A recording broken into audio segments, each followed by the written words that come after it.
Welcome to the voice of St. Anthony Parish from Allston, Massachusetts, right here on WROL 950 AM 100.3 FM. And you can also hear us at CatholicAudiomedia.com. That's CatholicAudiomedia.com. Well, we're going to go to our next part of our interview with Scott Shaeffer Duffy. And he's going to talk to us not only a little bit about his house, you're going to hear all about that, but continuing what he talked about yesterday, but you're also going to hear a lot of his work of civil disobedience against the use of nuclear weapons. We as Catholics obviously are against nuclear weapons and are against the arms race, mostly due to the work of Dorothy Day. It's actually in the Vatican II documents. And some people, atheists, if you ever read the work of Chris Hedges, you'll find atheists and Christians, among other people, believe in what is known as first strike nuclear strikes. What that means is someone wouldn't have to strike us with the nuclear weapons before we would strike them.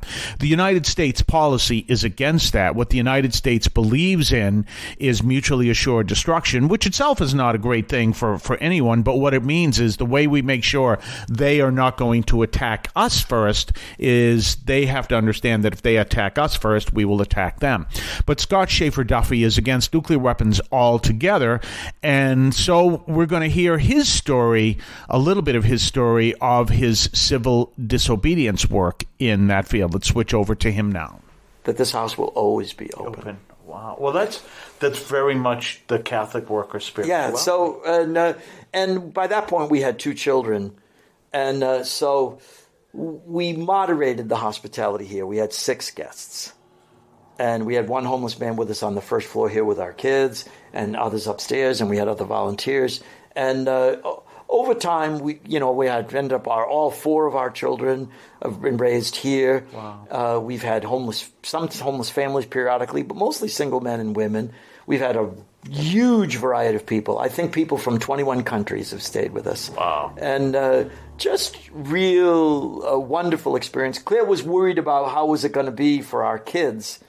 She had gone to really good schools, and she was worried about me responsible parents raising them in the inner city. They went to public schools. Our kids went to Wesleyan, Columbia, Harvard, and Holy Cross. Oh, wow. 3 of them were valedictorians. Wow. They all got such good financial aid because of our finances and because of their academics that they graduated without debt. Oh, my, wow. They were, and I used to tell people, it says in the gospel, it'll be given to you, good measure, pressed down and overflowing in your lap. That's right. You don't have to worry about anything. People ask, how do you start a Catholic worker house? I said, you get together with the community and you get a vision, and God will give you everything you need. Wow. Everything you need. 4 communities have started from people that were here. Chris Justeau started the Catholic Worker in Hartford. Oh. And he got this building. They raised $10,000. They bought this dilapidated building. He's a carpenter, so he was working to renovate it very, very gradually. And he comes there one day, all his tools were stolen. And they stole not only his tools, they took the toilet paper in the bathroom, they took the light bulbs. Oh, wow. He was so depressed, and I told him, I said, Chris, this is Catholic Worker Manna. Yeah. I said, call the Hartford Current, call the diocesan paper, tell them what you're doing and tell them what happened, and then brace yourself for God's providence. Wow. People flooded them with aid. Volunteers came like crazy. Habitat for Humanity. They built they put that house in order in weeks. Oh, wow. And I said that I said that you're trying to do something good. Don't worry about it at all.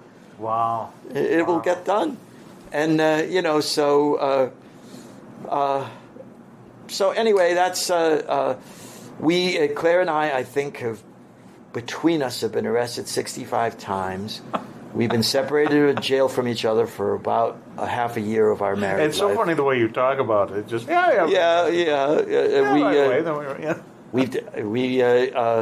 We've done demonstrations in jail about jail conditions. Really? I've been sent to solitary 4 times. I got released from solitary once because the jail said, the ventilation system goes everywhere. They said, you're singing all the time, and we can hear it, and we can't stand it. They said, we're letting you out of solitary because I said, the acoustics were pretty good. I was doing Gregorian chant and Irish songs and whatever. They said, we can't take it anymore. Oh, isn't that They let me out of solitary. Oh, this is what, Massachusetts or federal or? I've been arrested in 11 states. Oh. And I did a year I got a year sentence for a demonstration in Georgia, in Connecticut. That was crazy. 55 people arrested. It was a Martin Luther King Day demonstration, and the judge dismissed charges of everybody else and trumped up these special things and gave a very severe sentence to me. And it was to discourage people from demonstrating against the Trident submarine by you could lose the lottery and be the one person that gets a bad sentence. That's right. But it turned out in jail, I got all kinds of media attention. I was made the head cook in the jail, and after 3 months in jail, I had just written an article for our paper about forgiving the judge for the sentence, and I got brought back to court, and the judge said to me, he said, I didn't send you to jail to promote your cause. He had a big pile of papers on his desk. He says, you have a lot of friends. He says, I'm going to let you go with time served. He said, I'm not going to fine you because you won't pay it. I'm not going to give you probation because you won't obey it. They let me go. Wow. And I forgot it when I'm thinking, what's in Connecticut? But that's where New London is. Oh, yeah. Oh, yeah. Yeah. In fact, when I was a sophomore at Holy Cross religious studies major, I saw a brochure from the Archdiocese of Boston's Peace and Justice Commission, and asking people to nonviolently resist first-strike nuclear weapons, and they mentioned the Trident submarine. So two other religious studies majors of mine, we heard there was going to be a demonstration and nonviolence training and civil disobedience for the first launching, christening. They call it a christening. And we said, well, we want to go down to that. And we prayed and we were going to go. The day before we were going to go, we went to see the chaplain at Holy Cross who had gone to Vietnam with Howard Zinn during the Vietnam War, really? As in a peace mission. So we thought he was going to be thrilled that 3 students were going to go do civil disobedience. But when he heard our story, he said, I forbid it. He said, college is the nest. This is where you develop your ideas. You spread your wings when you graduate.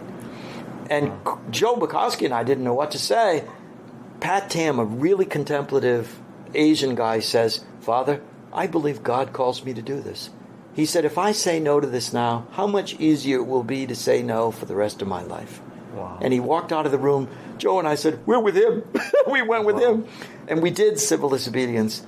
My father was a conservative Republican. He was Ronald Reagan's campaign manager in southern New Hampshire. Oh, wow. He told me if I was arrested, I would not, I'd be dead to him. I'd cease to be in the family. Oh, no. And did that happen? Oh, it most certainly did. I wrote to him every week. He would send the letters back unopened. I went to my brother's wedding. He wouldn't go because I was there. He was really... I went to visit one time, and he came to the door with a gun. No, really? Yeah, he was pretty... Is he still around? No, he died a few years ago. But he eventually, my mother just had it and confronted him and said, while I'm at it, I don't like this, this, and this, and they changed all kinds of things in the marriage. He took me back in the family, and it ended up being a positive thing after 6 years. Yeah. And whenever there was a conflict with my father, everybody would say, you've got to go talk to him because you're the one he'll listen to. Yeah, that's and I did his eulogy. Oh, wow. I did his eulogy. That's fascinating. Wow, talk about the grace of God. Oh, yeah. It's just, so, I mean, Dorothy Day has on her grave, and if she didn't have it, I would steal it. It says Deo Gratias. Wow. I would steal that for sure. Sure. But that's what's on her gravestone. I have to tell you a story that you might have. I'm a veteran. Okay. I'm a Navy veteran. But I would have nothing to do with nuclear weapons. Oh, right? gee. Now, I went in as... I was outside of the church. I left the church and stuff. So it wasn't a religious thing. And they asked me why. And I said, well, it's simple. I don't want to press the button, have 5 people left in the whole universe. And they look at me, and this is the one that pressed the button. And what was said to me, I will never forget to this day. These are not large nuclear weapons. It's only the size of the Hiroshima bomb. Oh, and I looked at him, and I said, sir, that killed 100,000 people in 4 seconds. Yeah. No. We'll be back tomorrow with more from Scott Shaeffer Duffy, who, with his wife Claire, runs the Catholic Worker House in Worcester, Massachusetts. And he really gives a challenge to us to really come to understand where the Lord is calling us to trust totally in Him and to have an effect, not necessarily through civil disobedience, but have an effect in our lives with our trust in Him and our service to others. We'll be back tomorrow. Have yourself a blessed day. Have you told anyone else about the voice of St. Anthony Parish in Allston, Massachusetts, here on WROL at 3 o'clock in the afternoon and through CatholicAudiomedia.com? You realize we are a different Catholic program because we are not speaking just to Catholics. We speak to ex-Catholics, atheists, evangelicals, and people from all different religious and non-religious backgrounds. We do this from a Catholic perspective. So you're not going to hear what you hear on other programs because we have a different mission serving Jesus Christ. Tell your friends what we do here is different, and it is so that we all may experience Jesus, who sets us all free. I want to call your attention to Catholic TV, which offers great faith-filled, family-friendly programming 24 hours a day. You can find your cable channel at www.getcatholictv.com, and you can watch online on the free apps or check out the YouTube channel. Daily Mass, Rosaries, the Divine Mercy Chaplet, and the Our Lady of Perpetual Help Novena are all available online and on demand. Check out CatholicTV.com. If you would like to support our program, please consider a donation to St. Anthony Parish in Allston, Massachusetts. There are several ways to consider this. One is to purchase any of our merchandise, which you can find at the shopping tab at CatholicAudiomedia.com. That's CatholicAudiomedia.com. There are coffee mugs there. There's also my latest book, Encounter Christ in Your Humanity, all of which you can find at the shopping tab at CatholicAudiomedia.com. You can also donate to the show directly through either the Donate tab, also at CatholicAudiomedia.com, or by sending a donation through the U.S. Postal Service with your questions and comments at 43 Holton Street, Allston, Massachusetts, 02134. That's St. Anthony Parish, 43 Holton Street, Allston, Massachusetts, 02134. Finally, the best way you can support our parish is to attend Mass on Sundays at 10 o'clock and be a part of our parish. We thank you for any support you would like to give to St. Anthony Parish in Allston, Massachusetts, the sponsoring parish for this media outreach to Catholics and other Christians in the WROL, WEZE, and podcast listening audience. In Cristo vivimos.